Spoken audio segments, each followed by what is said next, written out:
non, mais est-ce que Monsieur, je vous entends encore mal. Je peux vous poser une autre question, là? Oui, bien sûr. Oui, oui, allez-y, allez-y. Est-ce que vous respectez le vote des peuples, là? Le vote, vous le respectez ou pas? Comment? Le vote des gens qui vont voter, là. Oui. Vous respectez ou pas? Bah, bien sûr. Ben, les gens, ils ont voté pour un parti. Je ne vous contredis pas, cher monsieur. Ben oui. Mais attendez. Ben oui, il faut respecter. Il faut pas introduire la religion là-dedans. Il y a des gens, ils ont voté pour tel parti. Il faut respecter. Mais il faut respecter, c'est tout. Vous me permettez que je vous cite un exemple? Oui, docteur, on vous écoute. Écoutez, rappelez-vous l'histoire en 1933. Qu'est-ce qui s'était passé en Allemagne? Les Allemands, ils ont voté à près de 97%. Comment ils ont voté? On les a manipulés. Et vous avez vu la catastrophe. C'est ça, monsieur. Il ne faut pas cacher. Il ne faut pas cacher par ruse et par l'imposture les vues qui sont cachées. Voilà ce que je dis. Sinon, je suis tout à fait à 100% d'accord avec vous qu'il faut respecter le vote des gens. Mais à condition que les gens, on ne les manipule pas. On ne les mène pas. Est-ce que vous êtes d'accord avec moi? Non, mais est-ce que vous respectez les gens qui votent? Comment? Vous respectez les gens qui votent? Non, mais écoutez, monsieur, je respecte les votes, mais je dis à condition qu'on ne les mène pas, qu'on les manipule pas. Il faut respecter les urnes, monsieur. Comment? Il faut respecter les urnes. Alors, Farid... Bien sûr que... Mais monsieur, si on remplirait les urnes par manipulation, qu'on amène les populations, qu'on les fanatise, qu'on les manipule... Et regardez ce qui s'est... Écoutez, monsieur, moi j'étais très content de j'ai vu ce qui s'est passé en Égypte. Et vous savez, l'Égypte, c'est un pays quand même, c'est une civilisation. C'est une civilisation.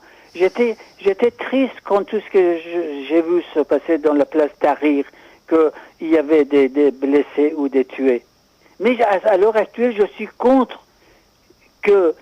écoutez, dans cette place Tahrir, il y a beaucoup de gens qui ne se ressemblent pas. À l'heure actuelle, vous savez, ce mouvement de progrès est menacé par qui? Par les salafistes. Mais je ne dis même pas par les frères musulmans, mais par les salafistes, qui veulent imposer par la violence leur volonté. Ça, je n'admets pas ça. Non, mais il faut pas... écoutez, c'est la réalité. C'est la réalité. Voyez-vous, à l'heure actuelle, il y a une aile modérée des frères musulmans. J'espère cette aile réussira. Mais derrière ça, il y a 15% des salafistes qui veulent imposer leur volonté. Moi, ce qui m'a un peu choqué, parce que j'écoute toujours votre radio, là, mais ce qui m'a étonné, c'est que vous vous attaquez à des choses que vous mélangez politique, religion, tout ça. Donc, il y a un peuple qui a voté, que ce soit en Égypte ou en Tunisie ou au Maroc. Il faut attendre. Mais écoutez, monsieur, qui vous contredit? Je suis tout à fait d'accord. Regardez ce qui s'est passé en Tunisie.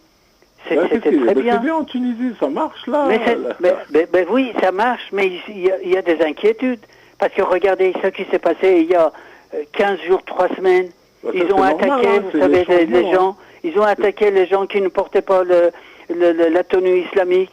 Ils ont attaqué, vous savez, les cafés. Laissez les gens travailler, laissez les gens... écoutez, ils sont même pas encore dans leur travail.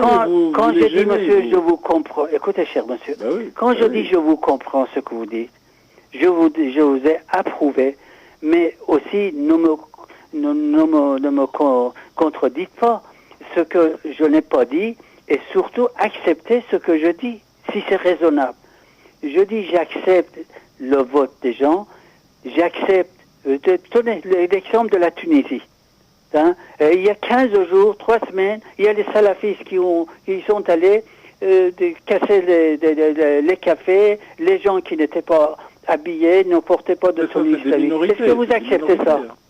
C'est des minorités. Hein. C'est d'accord, mais cette minorité, il est très activiste. Il est très actif et ça laisse des inquiétudes, cher monsieur. Et non, même à l'heure actuelle, ce qui se passe, vous savez, dans la place Tahrir... Je ne comprends pas, moi, c'est qu'il y a un changement qui se passe. Est-ce que dans la Persique... Le Golfe... Non, pas Persique. Non, c'est Golfe Persique.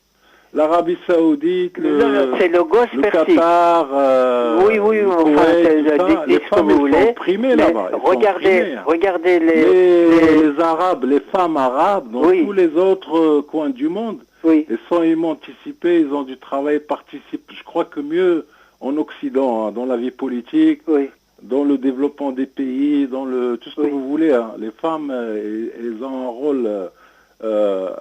vraiment honorable, à part dans les pays du Golfe, l'Arabie Saoudite, le Koweït, le Qatar qui veut nous donner des leçons et tout.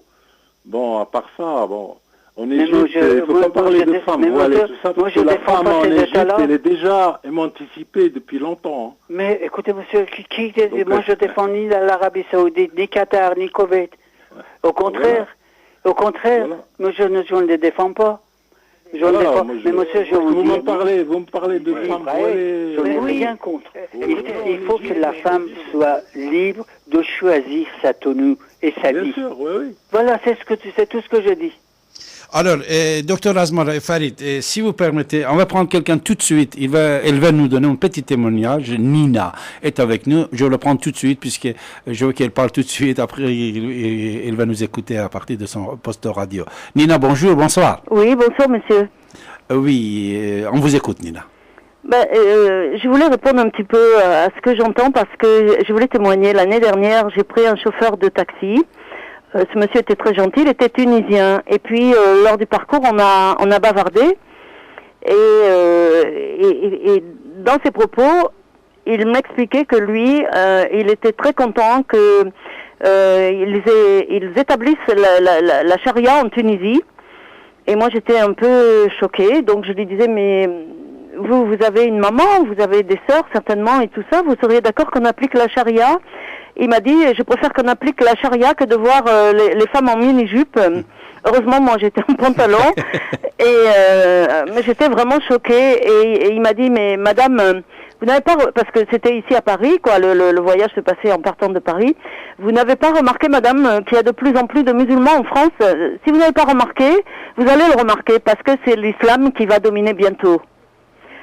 Ah bon, j'ai dit, écoutez... C'est ce que je disais il y a une demi-heure. Mais c'est ça, madame. C'est ça l'imposture, c'est ça la violence morale, c'est ça justement ce cher monsieur qui me posait des questions, voyez-vous, comment mais je vous dis, écoutez, il faut que la femme soit libre de choisir sa tenue. Bien sûr. Et d'ailleurs, je ne comprends pas, je vous assure, il y a quelques jours, je passais dans la rue, j'ai vu vraiment un genre de fantôme, le visage caché. C'est choquant. Et on ne sait même pas à qui on a affaire. C'est-à-dire, on ne sait même pas si c'est un homme ou une femme, finalement. Écoutez, c'est ce que je viens de dire, madame, justement, c'est que avec le train avec lequel les choses avancent, il y a vraiment de l'inquiétude, il y a fort à s'inquiéter quant à l'avenir de l'Europe, quant à l'avenir vraiment disons, de l'humanité. Absolument. Parce que ce qui est inacceptable dans cette religion, c'est de vouloir imposer. C'est ça que depuis 1h30, je suis en train de vraiment de parler. Oui, je vous écoute, monsieur, j'approuve absolument ce que vous avez dit. Veut imposer par la violence. Absolument. Ça, je n'admets pas. Exactement. Et je trouve que c'est quand même très grave que j'ai l'impression qu'il y a une espèce aussi de connivence, entre guillemets le mot, d'un certain pouvoir politique, mais gauche-droite, peu importe. Vous me faites vraiment plaisir. Voilà. Parce que je viens de dire, je m'égosille depuis 3/4 d'heure, que vraiment c'est par intérêt caché, c'est par des intérêts vraiment malhonnêtes qu'on manipule la religion. Exactement. Et qu'on impose des violences pour des intérêts économiques. Absolument. Et malheureusement, la plupart des gens qui pratiquent avec fanatisme, souvent sont des gens qui sont pas très cultivés, mais ça se fait de génération, peut-être ils entendent ça dans la famille ou les copains. Et je trouve que c'est un peu triste qu'ils n'approfondissent pas et qu'ils n'essayent pas de se dire, mais moi, un jour, je serai papa, j'aurai une fille, j'aurai, je ne sais pas, ou j'ai une maman, j'ai des sœurs, il y a des femmes dans ma famille, mais est-ce que je veux qu'on pratique la charia pour ces femmes-là? Alors, de quel droit, madame, imposer le charia? Voilà, de quel droit? De quel droit? Est-ce que le charia est supérieur aux autres règles de la société? Mais pourquoi imposer? Pourquoi?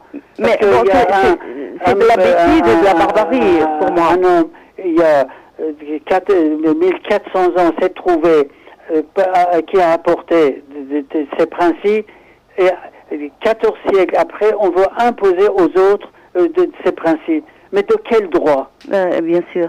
Mais tout ça, je pense qu'il y a vraiment des enjeux politiques qui sont très sombres. Il y a des réseaux sombres. Je ne vais pas donner trop de détails ici. C'est que quand quelqu'un, comme vous et moi, nous tenons de ce genre de propos, pratiquement, regardez, relevez sa façon de parler sur monsieur. C'est pratiquement, il y a une menace verbale. Et il y a vraiment une violence verbale dans leur... Tout de suite, c'est-à-dire la communication n'est pas ouverte. C'est une communication à sens unique. Ces personnes ne sont pas capables d'écouter. Tout de suite, ils vous accusent d'intérêt particulier, ils vous accusent d'hérétisme, ils vous accusent d'immoralité. Et d'ailleurs, moi, je ne vois pas l'immoralité. Écoutez, je sais pas si regardez, à l'heure actuelle, au nom de l'islam en Iran, madame, au cours de toute notre histoire, on n'a jamais connu une prostitution dans cette dimension. Oui, exactement. Qu'est-ce que c'est que vous savez, ces religions, ces mariages avec un temps limité? Mais c'est la prostitution. Oui. Il suffit d'avoir une petite écriture d'un mollah, moyennant un peu d'argent, un homme et une femme se trouvent pour un quart d'heure, mais c'est une prostitution. C'est terrible. Et en Iran, à l'heure actuelle, madame, depuis jamais l'Iran n'a connu une prostitution à cette importance dans cette dimension. C'est une régression des consciences, en fait, et c'est dramatique, je trouve, mais... j'espère que quand même... Écoutez, madame, moi personnellement, je suis à la fin de ma vie, mais je suis fort inquiet pour, je ne dis pas mes enfants qui sont grands, mais pour les générations à venir, pour l'avenir des autres petits-enfants. Oui, moi aussi. Les choses à l'heure actuelle évoluent avec de cette façon, laissent vraiment à penser que le monde futur serait un monde encore plus violent. Et vous savez, il y a une chose, la violence, quand la politique et quand la religion se mêle de la politique, et surtout le fascisme religieux, c'est pire que le fascisme qu'on a connu il y a 70 ans. C'est de la tyrannie, en fait. On me parle, vous savez, des urnes du vote.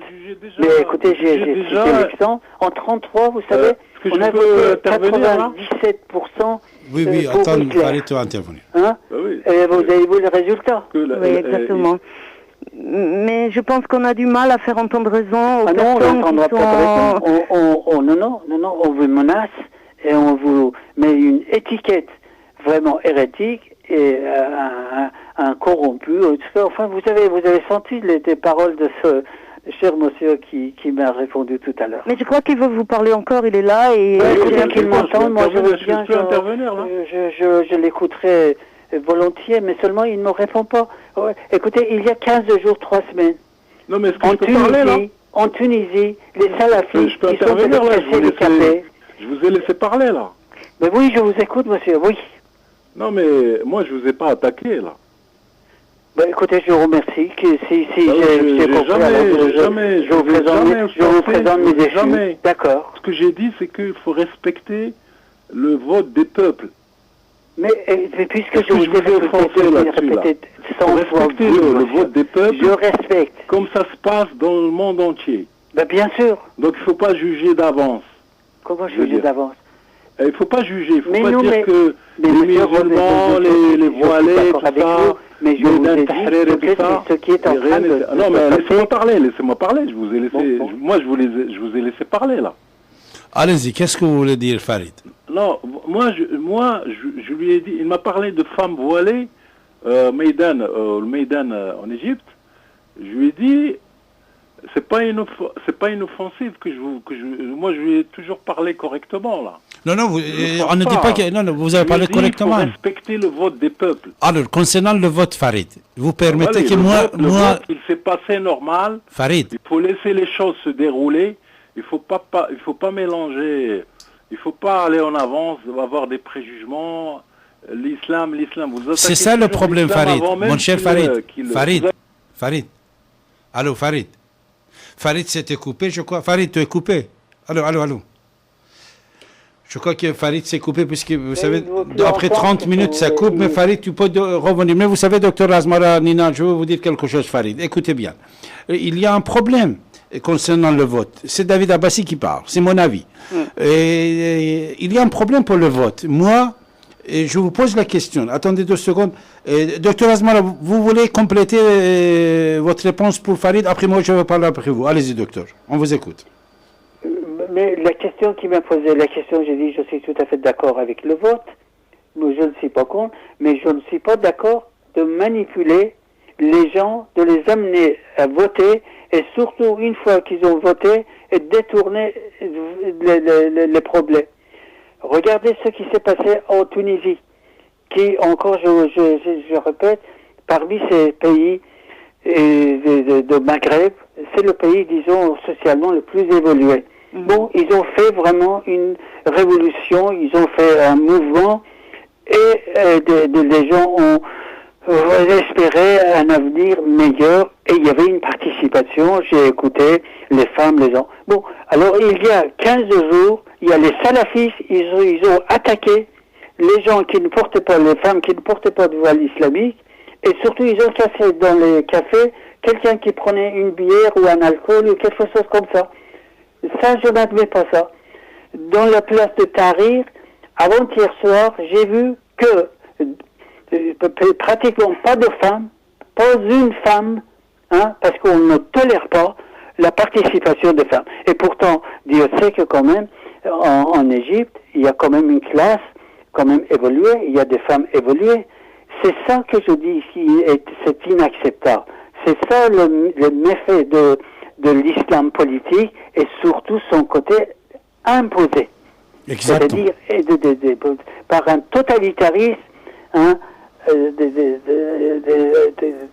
inacceptable, par un totalitarisme invétéré d'imposer ses vues, résumer le charia à tout le monde.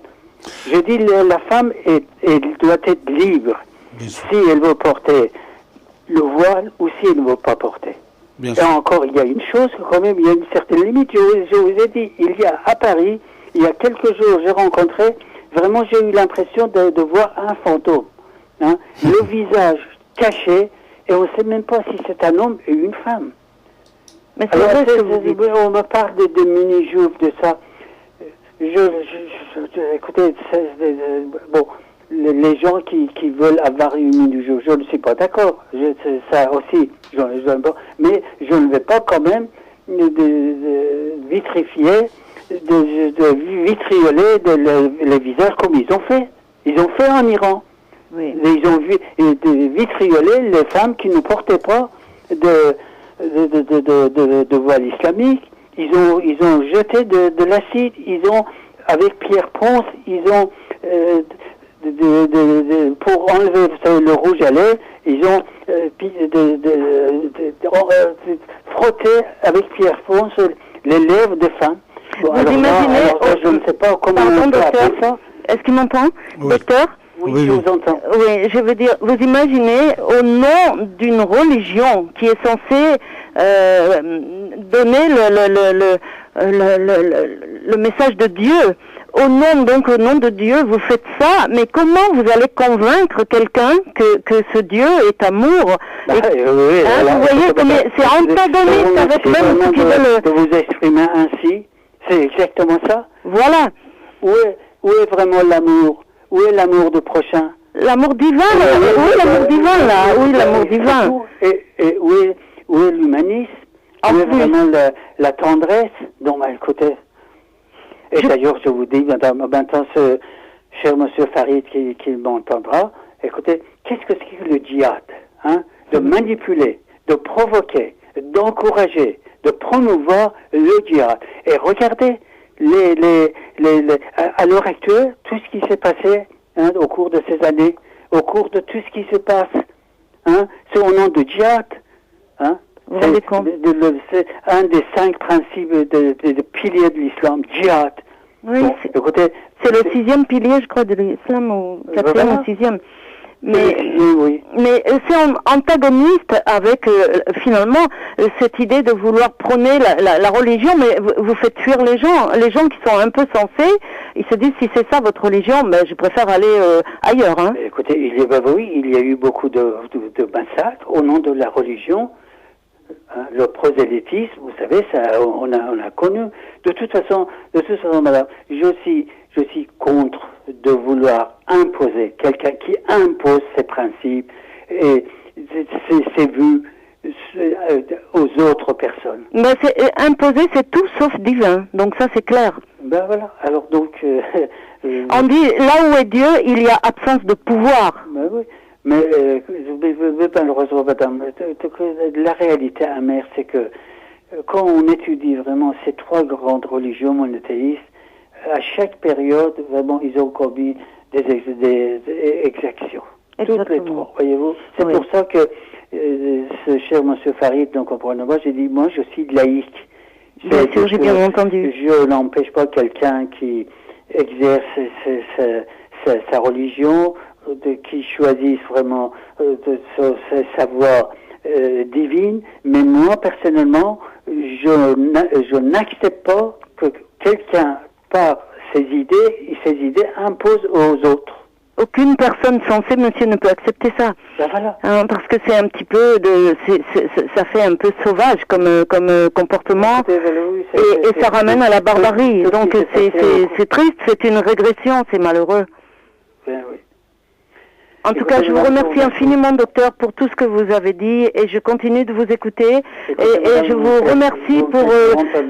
et je vous remercie beaucoup. Merci aussi pour la sagesse que vous émanez et la pondération que vous gardez devant les gens qui sont un peu agressifs et manquent de respect à votre âge, je trouve.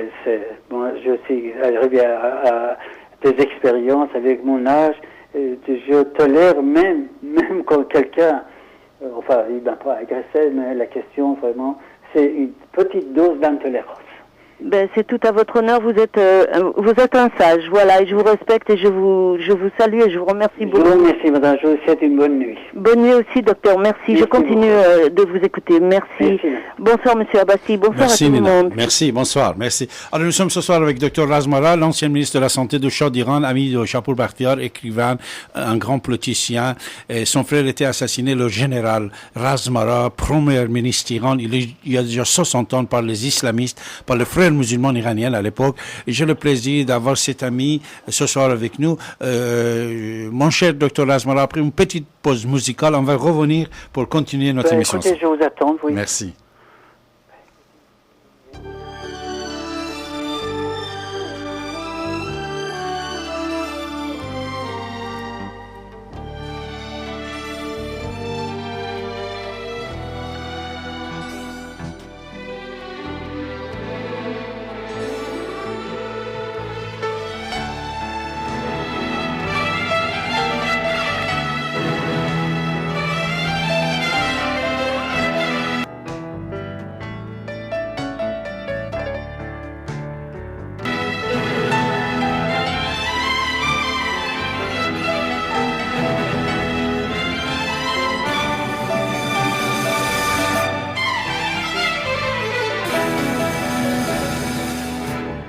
Vous êtes à l'écoute de la radio Ici et Maintenant sur 95 de FM et sur l'internet ici-et-maintenant.com. Monsieur Abbassi, écrivain et historien, est avec vous tous les mardis de 14h à 16h et tous les derniers samedis de chaque mois de 23h à 7h du matin. Et son site internet davidabbassi.com.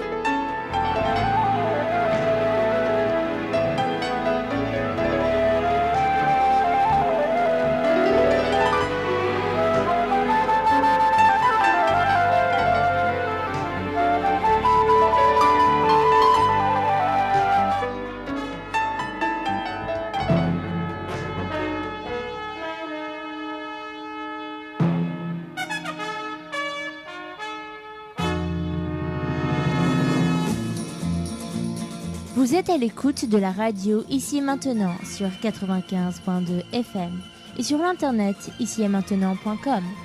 Grâce à l'internet, vous pouvez nous recevoir partout dans le monde par la radio et la télévision. David Abbassi, écrivain, historien, est avec vous tous les derniers samedis de chaque mois de 23h à 6h du matin. Son site internet davidabbassi.com, A-2-B-A-S-I, Abbassi.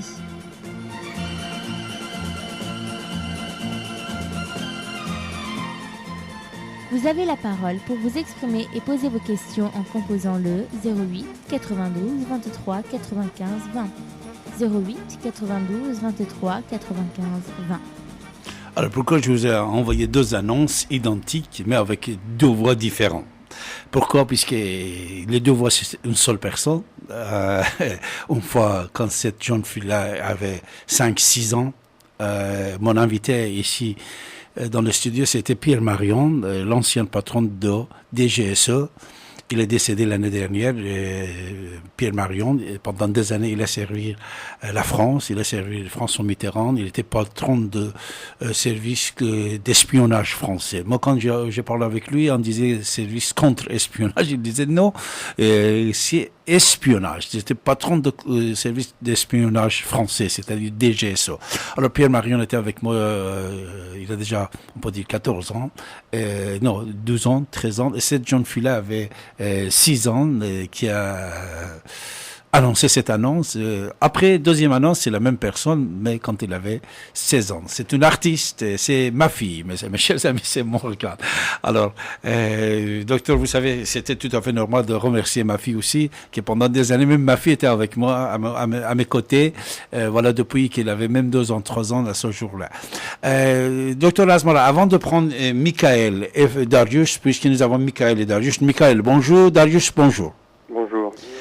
Alors, avant de vous prendre, mes chers amis, et de continuer notre soirée avec le Dr Razmara, qui je suis très très fier de l'avoir ce soir avec moi, sur cette antenne, je vais donner une petite réponse à notre ami Farid qui vient de nous quitter, puisqu'après 30 minutes, ça coupe. C'est pour ça qu'il est parti. Moi, je ne l'ai pas coupé. Encore, s'il veut revenir, il peut revenir de nouveau. Vous voyez, Farid, vous avez parlé des urnes, des voix, des votes, des élections. Mais moi, je vais vous dire quelque chose. Ça, je l'avais déjà dit, il y a déjà plusieurs années. Je vais répéter. La vote que toi, tu donnes, ça peut pas être pareil avec une vote que quelqu'un, il donne, mais il ne sait ni écrire, ni lire. Quand quelqu'un ne sait ni lire, ni écrire, la vote qu'il donne, il donne pour la foi qu'il a. Il ne donne pas avec une conscience cette vote. Il y a conscience, il y a inconscience. Ignorant et les savants. Même le prophète de l'islam, quand il est venu au départ, on parle de l'époque de ignorance. C'est-à-dire les gens ne savaient pas ni lire, ni écrire. Alors l'individu comme toi, Farid, par exemple, que peut-être tu lis un bouquin par jour, un bouquin par mois, un bouquin par semaine, ou peut-être tu es allé à l'université, ou bac plus 1, plus 2, je ne sais pas quoi.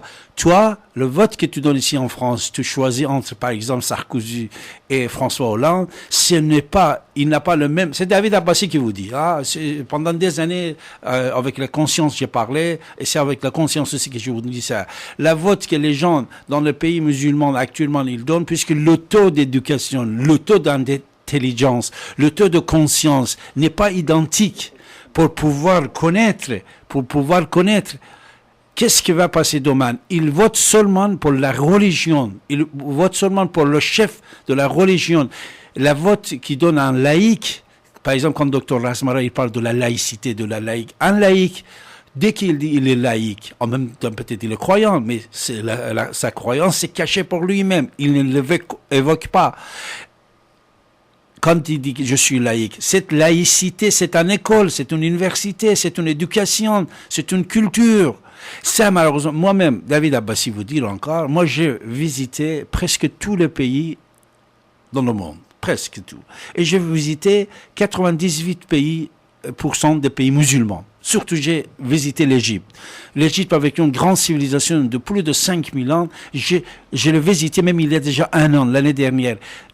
Dans le capital de l'Égypte, mes chers amis, dans le capital de l'Égypte, il y avait des hôtels 5 étoiles, des restaurants 5 étoiles. Devant ces restaurants-là, il y avait les enfants de 5 ans, 6 ans, 10 ans qui travaillaient au lieu d'aller à l'école. Il y avait la pauvreté. Les gens, quand ils sont pauvres, ils ne peuvent pas aller à l'école, ils ne peuvent pas étudier. Quand ils vont voter, ils ne votent pas avec une conscience. Ils ne votent pas... ici, on parle de programme de Sarkozy, programme de François Hollande, on parle sur le programme, on discute à la télé, à la radio. Là-bas, il n'y a pas de programme. Seulement, il dit l'islam, et comme Nina, il a dit, les musulmans, dès que vous parlez de l'islam, ils sont contents. Point final. Même, j'étais étonné, chère Nina, quand tu poses la question, comme quoi le chauffeur de taxi en France, il était content. Ils sont contents. Pourquoi? Puisqu'une grande partie, pas tout, ou peut-être une petite partie, les hommes musulmans, ils sont tellement jaloux qu'ils ne veulent pas que les autres, ils voient sa femme. Nous voilés, c'est une question, je ne sais pas comment on peut nommer. De toute façon, puisque je vais vous laisser la parole, on va écouter Dr Razmara. C'est une petite parenthèse que moi j'ai ouverte, c'était mon avis. Moi je pense que les votes des gens qui ne savent pas ni lire ni l'écrire, ou les gens qui pendant la totalité de leur vie, ils n'ont pas lu que le Coran seulement. Que le Coran. En plus, ils n'ont rien compris du Coran, puisque pour la plupart des pays musulmans, ils ne sont pas arabophones, même s'ils sont arabophones, et c'est en arabe littéral, ils ne comprennent pas ce qu'ils lisent. Alors, ces gens-là, leur vote, quand ils vont aller devant les urnes, n'est pas égal avec toi qui es en France, aux États-Unis, dans un pays de progrès, qui est ici le taux de l'intelligence, le taux de conscience, le taux d'éducation, il est tellement élevé. Et ici, les gens qui ne savent pas ni lire ni écrire, ça n'existe plus. Si ça il existe, vous pouvez le compter avec vos doigts. Mais là-bas, même les gens qui vont aller à l'université, par rapport au taux en Occident, c'est tellement peu, je ne sais pas, c'est 7 ou 6%. Mais par contre, ici, c'est 55-60%. Pour ça, le vote que l'individu il a la conscience, il a l'expérience, il a lu l'histoire, il a comparé les idées, les programmes. C'est pas pareil avec celui qui vote seulement aux barbes de l'individu ou à ses slogans. Voilà, c'est ça que je voulais vous dire. C'était mon idée de toute façon. Nous sommes ce soir, je suis tellement ravi de recevoir Dr Razmara qui est avec nous ce soir. Michael, rebonjour. Darius, rebonjour. Alors, laquelle vous voulez commencer de poser vos questions à Dr Razmara? Monsieur Avessa. Oui, docteur. Vous permettez que j'ouvre une parenthèse? Bien sûr, docteur, on vous écoute. Il y a combien de pays représentés aux Nations Unies? Il y a 199, ou même 201. Oui. Bon. Il y a combien de pays musulmans dans ce concert international, enfin des Nations Unies? Il y en a 53. D'accord. Hein? Il n'y a aucun pays, j'insiste, aucun, sans exception, vous ne connaissez pas un pays musulman organisé qui est progressé et qui est avancé sur tous les plans. Montrez-moi un seul pays musulman, un seul. Et même, je peux dire, des grands pays comme l'Égypte, comme l'Iran, qui ont été vraiment islamisés par la force et qui ont perdu leur vocation et leur voix. 53 sur 199 ou 201. Donc, monsieur, il y a une raison. Il y a quand même un frein social. Et à mon sens, malheureusement, dans la nature de cette religion, il y a ce frein moral et social. Voilà. Bien sûr. Puisqu'il y a imitation de chef. Il y a pas, c'est-à-dire, il vous dit, vous savez, docteur, vous savez mieux que moi, les autres, je veux dire pour les autres, vous savez, au départ de l'islam, quand l'islam, il attaquait les musulmans, il attaquait d'autres civilisations. Par exemple, ils sont venus en Iran, ils sont allés en Égypte, ils sont allés en Nord-Afrique, ils ont découvert plusieurs bibliothèques. Alors, il envoie un message pour le chef musulman à Médine. Il dit, monsieur, ici, nous avons trouvé énormément de bouquins. Qu'est-ce qu'on fait avec ces bouquins? Il dit, écoutez, ces bouquins, s'ils sont contre le Coran, il faut les brûler. S'ils sont d'accord avec le Coran, puisque nous avons déjà le Coran, encore brûler tout ça. Ça, c'est la vérité.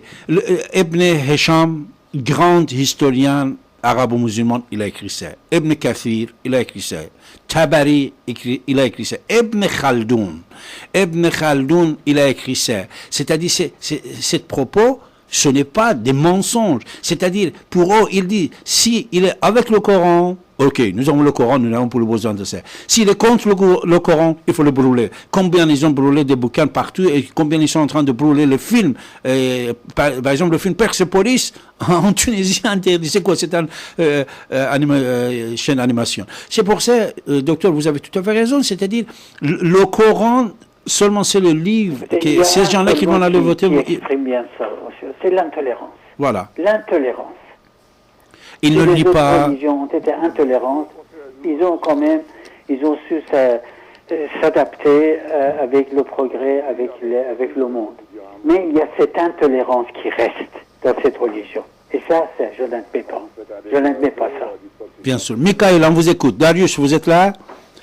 Michael.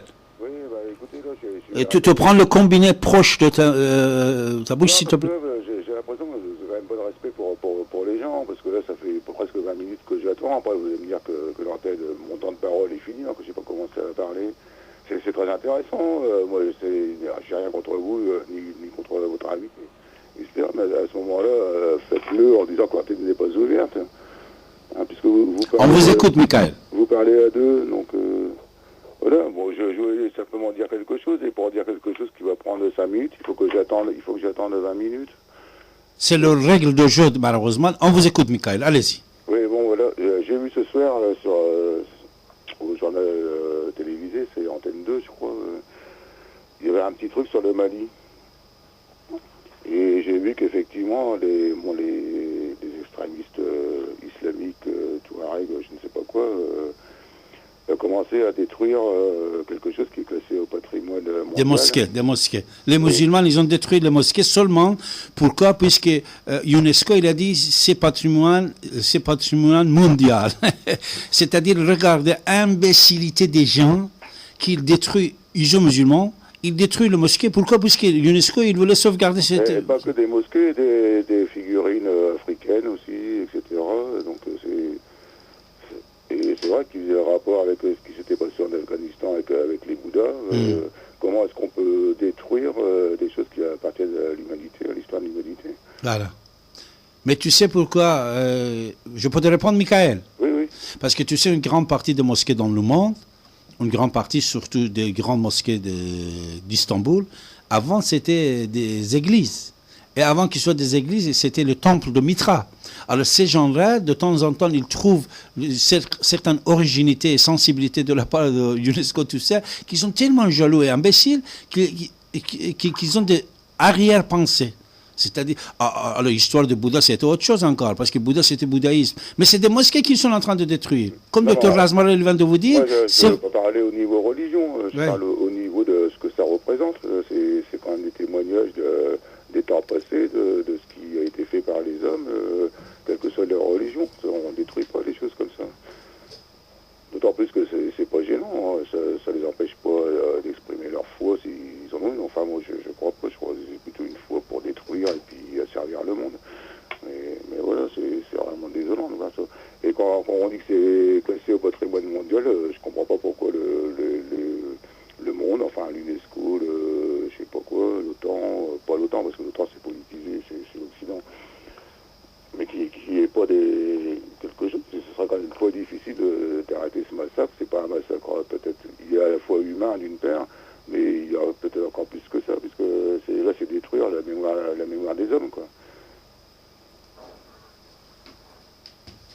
Oui, on vous écoute, Michael, pas de problème. Alors, Darius. Est-ce que vous pensez qu'on doit laisser faire ça? Les Bouddhas, d'accord, c'est la religion bouddhiste. Même on n'est pas d'accord pour détruire le Bouddha.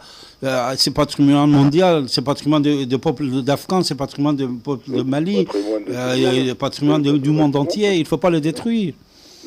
Mais comme Dr Razmala il a dit, ils répètent les mêmes actes au Nord-Mali. Et puis ils le feront ailleurs. Puis s'ils en France, on détruira toutes les églises et les cathédrales. Moi, je vous rappelle que les catholiques, c'est sûr qu'on est, enfin, dans le passé, on n'a pas été des anges non plus. Mais autant que j'ai pu lire, les monuments qu'on disait païens et tout ça, ils n'étaient pas détruits, ils étaient adaptés, reformés, etc. pour la religion, mais on ne les détruisait pas comme ça. Bon, c'est vrai qu'il y a eu des autodafés, il y a eu des tas de choses. Mais bon, c'était des époques à mon avis, plus violentes, plus berbères, bien que je me trompe peut-être. Mais ces gens-là, ils vont nous ramener au Moyen-Âge, quoi. Voilà, c'est ça que le docteur Razmala est en train de dire depuis 23 heures. Alors, Darius, tu es là, Darius? Allô, Darius?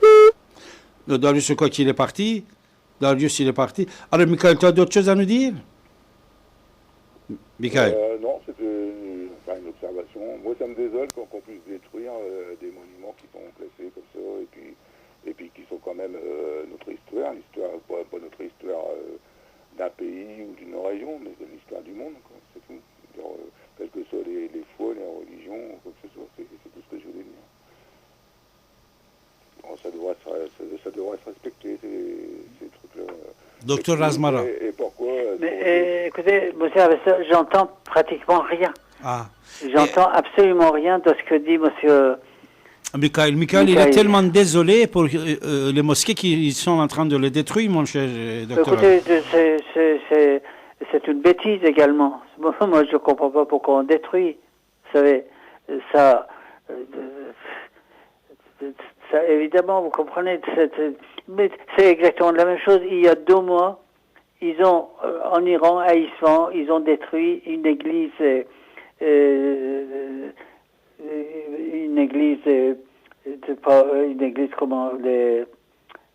orthodoxe, parce que vous savez que à Isfahan, il y a surtout, il y avait pas mal vous savez, dans le Djolfa d'Isfahan, il y avait des églises. Il y avait une église vraiment, une beauté, ils ont détruit ça. Bon, c'est toujours ça s'inscrit dans ces bêtises de destruction.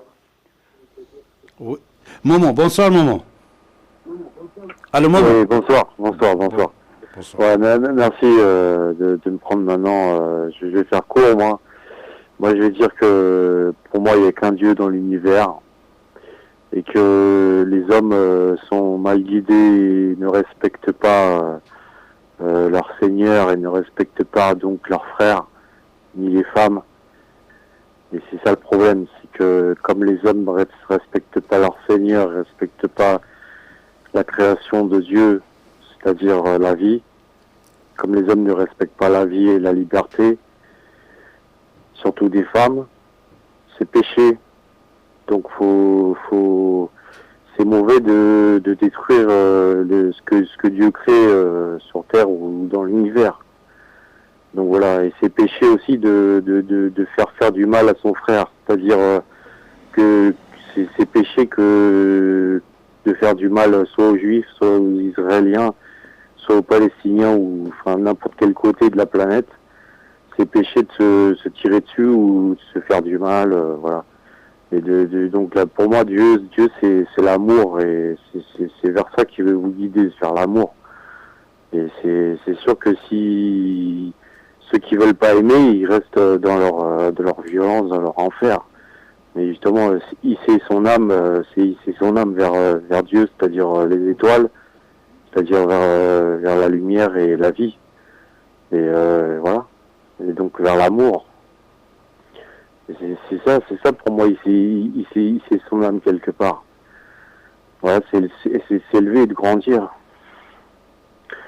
Voilà, donc si beaucoup de monde m'écoute, arrêtez de faire des bêtises et et donc respecter la vie humaine, et quelle que soit la vie, quelle que soit la croyance, quelle que soit la religion, quels que soient les enfants de Dieu. De toute façon, c'est un seul univers, c'est une planète Terre dans un univers immense, c'est-à-dire celui de Allah, Yahvé Dieu. Vous êtes toujours là? Bien sûr, c'est très joli. Et moi, je te remercie. Je crois que même Dr Razmala est d'accord avec toi, même Michael. Oui, Michael, qu'est-ce que tu voulais dire, Michael? C'est très joli, mais bon, moi, je parlais des patrimoines monuments qui datent parfois de plusieurs millénaires. Ouais. Mais à ce moment-là, on prend le Coran d'Égypte, bon, les frères musulmans sont passés. Ouais, je vais vous écouter parce que je n'entends rien. Merci, au revoir. Merci, maman, au revoir. Vous m'entendez pas? Si ta voix est un peu faible, je ne sais pas si c'est à cause de ton combiné de téléphone ou peut-être... Je sais pas. Moi, je vous entends bien. De toute façon, concernant le monument historique, même Dr Razmala, moi, on est d'accord avec toi, c'est des crimes contre le patrimoine mondial, voilà. Mais disons, si on prend ce chemin-là, pour quelle raison ils vont pas aller détruire les pyramides? Parce que c'est quelque chose qui, à leurs yeux, c'est pas rien aussi. Ça représentait une autre religion qui n'était pas musulmane à l'époque. Non? Oui, c'est ça. Parce que, comme je t'ai dit, Michael, pour la plupart des mosquées, des grandes mosquées, l'ancienne mosquée, avant c'était l'église. Après, même avant le christianisme, c'était Temple Mitra. Par exemple, à Damas aussi, vous avez une grande mosquée. Le grande mosquée de Damas, c'était une église. C'était transféré, comme Dr Razmala il a dit au départ. Ils ont changé de culture, le culte et la langue des gens. Même ils ont pris leur lieu saint, ils l'ont changé. L'église est devenue mosquée. Le grande mosquée de Damas, qui moi je l'ai visité, c'était une ancienne église. Les grandes mosquées d'Istanbul, ici, c'était des églises, qui même pas pu aller les visiter. Ça n'a pas d'importance qu'une mosquée devienne église ou qu'une église devienne mosquée. L'important, c'est de garder... Non, ça aussi c'est important, voilà. Michael. Je suis désolé, Michael, écoute, si c'est ta maison, moi je ne peux pas venir prendre ta maison et mettre à mon nom. Ça, c'est pas correct non plus. C'est-à-dire, on n'a pas le droit de forcer les gens de changer leur religion, et de l'autre côté, de prendre, de piquer... Entreprendre et transformer... Et puis, rien prendre et détruire, il y a un fossé quand même. De toute façon, pour le part des fois, quand il reprend, il y a une transformation aussi qui ressemble à être détruite. Transformer, prendre, adapter, pourquoi pas. Ouais. Mais détruire, c'est détruire, c'est repartir au néant, quoi. Voilà. Bien. Merci, Michael. Je vous laisse, merci. Allez, merci, Michael. Dr Razmala, avant de vous dire au revoir, vous voyez, une chose que je veux dire à Michael, puisque tout à l'heure il a dit, tu sais, Michael, il y a énormément de gens qui sont dans le fil d'attente pour intervenir, énormément, toutes les lignes sont occupées, et il y a d'autres personnes derrière nos lignes aussi qui vont intervenir. C'est pour ça, c'est l'enjeu de mes émissions. Alors, quand vous êtes très très nombreux, il faut attendre pour pouvoir parler. Par exemple, Darius, il avait des choses assez intéressantes à nous dire. Mon cher Dr Razmala, Darius, il est parti puisqu'il a entendu plusieurs minutes. Et ça, on ne peut rien faire. Par exemple, si vous êtes 15-20 personnes dans le fil d'attente, et nous avons que quelques lignes seulement pour venir sur l'antenne pour parler, je suis vraiment désolé. De toute façon... rien, mais de toute façon... les prochaines fois, je serai tout à fait très heureux de refaire cette émission. Avec grand plaisir, docteur. Alors, docteur Razmala, des dernières paroles de votre part concernant cette politisation de l'islam dans le monde. Pour pouvoir l'empêcher, parce que c'est vrai, l'homme, il peut changer le cours de l'histoire. À votre avis, qu'est-ce que vous dites? Qu'est-ce que vous pensez? Comment on peut faire des choses? Oui, la seule chose, c'est la question. C'est surtout que les gens comprennent l'islam. Bravo. Alors, si ils comprennent l'islam, bravo. C'est cette progression, disons, marche forcée sera stoppée. Bravo. Il faut comprendre. Si on ne comprend pas, si on joue avec les mots, si on prend l'islam modéré, l'islam non modéré, l'islam religieux, l'islam politique, non. Écoutez, il faut comprendre l'islam, il faut lire attentivement le Coran. Et je suis sûr que quand l'islam sera compris vraiment, et après les gens verront qu'il y a quand même une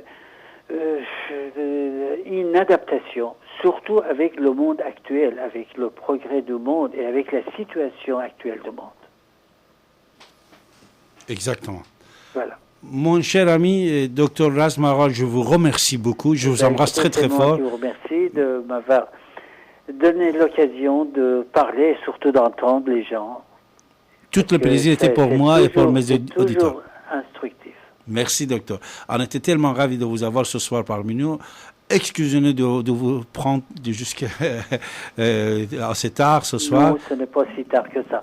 Je vous souhaite une très bonne nuit ainsi que tous vos auditeurs. Pardon. Merci, mon cher ami. Je vous embrasse. Merci. Mes respects pour madame. Au revoir.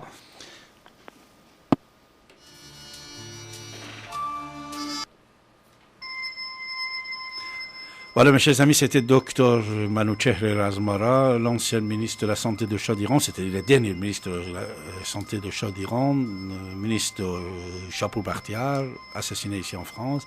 Comme vous l'entendez, son frère aussi, c'était premier ministre d'Iran, le général Razmara, qui a été assassiné il y a déjà 60 ans en Iran par les islamistes, des frères musulmans iraniens à l'époque. Je suis tellement ravi de l'avoir avec nous ce soir, puisque Dr Razmara, il intervient beaucoup dans les médias persans, qu'ils soient aux États-Unis, ici, à droite, à gauche, et toujours on apprend de lui des choses assez intéressantes. C'est une fierté pour moi, pour notre peuple et pour le monde laïque. Voilà. Et je veux vous remercier toutes et tous de rester avec nous. Merci de votre fidélité. Encore, on va se voir, bien sûr, par voie Internet, c'est-à-dire, ou par voie de cette radio. N'oubliez pas qu'une grande partie de mes émissions, vous pouvez l'écouter ou le commander chez Radio Ici Maintenant, et également en allant sur persiancnn.tv, vous pouvez regarder, écouter mes émissions en persan et en français, des archives et bien sûr en live. Alors, je ne sais pas, je vais remercier surtout Alexandre pour sa préparation, puisqu'il m'a aidé pour préparer cette émission. On peut dire directeur technique, directeur d'organisation. Merci Alexandre, je le remercie beaucoup. N'oubliez pas qu'il y a le livre de mon ami Didier Deplèche qui a été publié. Ce livre est assez intéressant, c'est-à-dire c'est un autre monde. Vous allez découvrir en lisant ce livre. Vous allez entendre l'annonce tout à l'heure aussi. J'ai essayé de le passer tous les 30 minutes tout à l'heure, mais vous allez l'entendre aussi. Avec Didier, on apprend beaucoup de choses. Et Didier, ce n'est pas seulement un ami, c'est un maître qu'on apprend toujours de lui énormément de choses. L'idée de créer ici et maintenant, il y a déjà environ 30 ans, c'est une idée formidable. Pourquoi ? Puisque vous avez la parole. Moi, depuis 25 ans, 26 ans que je suis avec Didier, sur cette antenne, j'ai vu ce que vient de dire Dr Razmara. C'est-à-dire, dès qu'on a commencé à l'époque de parler du Coran, de vous demander de le lire, quand vous étiez allé lire le Coran et le comprendre, et le traduire en français, en votre langue que vous le comprenez, vous avez compris ce qui se passe et ce qui est passé par le passé. Pour la plupart des gens, quand ils parlent, ils sont ignorants, ils ne savent pas. Ils ne savent pas qu'est-ce qu'il a écrit, qu'est-ce qu'ils ont fait. Alors après, c'est vrai, quand vous étudiez le Coran, pas lire seulement, étudier le Coran, entrez dans le fond, vous allez voir que ce monde-là ne peut pas recréer par n'importe quelle religion, surtout si c'est l'islam et le Coran. La laïcité est très très chère pour nous, on devait sauvegarder cette laïcité. Zoroastre, Mitra, tous ces gens-là, c'était des laïcs. Ils respectaient les autres. Ils n'ont jamais imposé leur pensée, leur idéologie, leur philosophie de la vie. Zoroastre n'a jamais fait des guerres. Bouddha qui est un élève de Zoroastre, Bouddha qui est un élève de Mitra, jamais il n'a pas fait la guerre. Jésus surtout, il faut parler de Jésus aussi. Jésus, il a donné sa vie pour sauver son peuple. Moïse, qu'est-ce qu'il a fait Moïse? Il a sauvé son peuple. Moïse, il a sauvé son peuple de l'Égypte. Il n'a pas commencé à faire la guerre. C'est vrai, après l'Exode, il avait des problèmes. Ça, c'est autre chose. Mais il a sauvé son peuple. Il n'a pas massacré, tué son peuple et d'autres peuples. Après son exode, c'est autre chose. Je ne vais pas parler, mais l'idée de départ de Jésus, c'était pour sauver le monde, sauver son peuple juif. Bouddha, il a donné sa vie pour sauver l'humanité, pour créer quelque chose de beauté, de l'amour, de gaieté. Et Mani, Mazdak, je ne sais pas si vous le connaissez ou non, Zoroastre, je sais que vous le connaissez, Mitra, au départ de mon émission, Jean-Pierre, il a parlé de Mitra, vous le connaissez, le Mitra maintenant, mais allez étudier tout, ces grands prophètes, soi-disant, c'était des prophètes de la laïcité, de conscience, de l'éducation, de rationalisation, être rationnel et rationalisation du monde. Mais ils n'ont jamais commencé à faire la guerre, tuer les autres sous n'importe quel prétexte. La violence, ils ne connaissaient jamais la violence. Pour ça, tout ça, vous pouvez savoir. Vous devez le savoir en étudiant, en lisant. C'est pas la peine d'aller à l'université, mes chers amis. Lisez.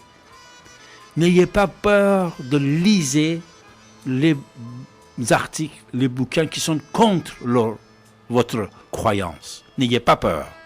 Allez-y, lisez, s'il vous plaît.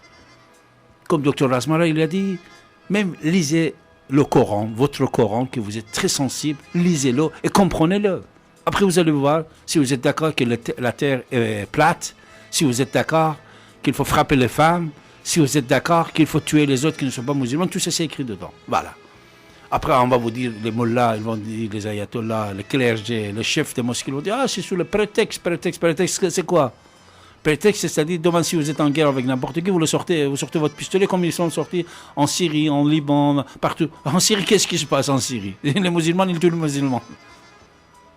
Et voilà. Et de l'autre côté, Bachar al-Assad et tout, et de l'autre côté aussi, ils tuent, de deux côtés. Ça durait pendant 14 siècles, c'était comme ça. Avant en Syrie, c'était le Liban. Après le Liban, c'était Afghanistan, Pakistan. Après l'Irak. Les musulmans, ils tuent les musulmans, pourquoi? Parce que c'est le prétexte des guerres qui a été préparé. Réfléchissez un peu. Punaise. Oh là là, ça fait 30 ans qu'on est en train de dire ça. Encore demain, ils vont venir dire sur quel prétexte, pourquoi vous avez dit ça contre l'islam. Ce n'est pas contre l'islam, ce n'est pas contre l'individu, c'est contre une idéologie. Une idéologie qui est dangereuse, qui est détruite, qui est en train de détruire, que tout le monde, actuellement, pourquoi il n'écrase pas Bachar al-Assad?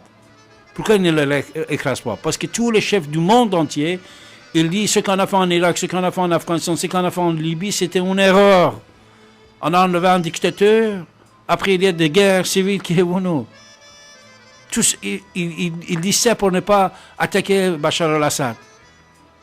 Alors si, bon ça, allez. Je vous embrasse toutes et tous. Portez-vous bien, mes chers amis.